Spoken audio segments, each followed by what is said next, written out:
มาทุกคนสิพาทุกคนไปแกงผักหวานใส่ไข่มดแดงมาเบิ่งไข่มดแดงของเฮาปู้เป็นตาแซ่บคักทุกคนข้างหม้อใส่เกลือแป้งนัวใส่หัวบัวมักเผ็ดขิงข่าแล้วปะให้มันฟดหลังจากที่มันฟดแล้วเฮานำปลาย่างลงไปเลยไผที่มีปลาย่างก็ใส่บ่มีก็บ่ใส่ตัวนี้เฮาจะต้มเอาน้ำนัวมันแล้วเฮาก็ปกฝารอท่าให้มันฟดหลังจากนั้นก็เอาผักหวานลงได้เลยผักหวานของเฮามื้อนี้ก็สิหลายแดดนิดนึง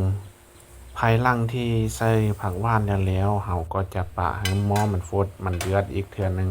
หลังจากนั้นปะให้หม้อมันฟดมันเดือดเฮาก็สามารถเอาไข่มดแดงมาลงได้เลยเบิ่งไข่มดแดงของเฮาแม่ทุกคนเป็นตาแซ่บขนาดขั้นตอนสุดท้ายคือใส่ใบผักหอมวิธีการแกงผักหวานของเฮาใส่ไข่มดแดงใส่ปลาย่างก็จะประมาณนี้เนาะทุกคนเบิ่งหน้าตาแล้วโอ้เป็นตาแซ่บคักบอกเลยทุกคนเมนูนี้ทั้งหอมทั้งแซ่บแม่นผู้ใดอยากกินลองเอาไปเฮ็ดตามได้เลย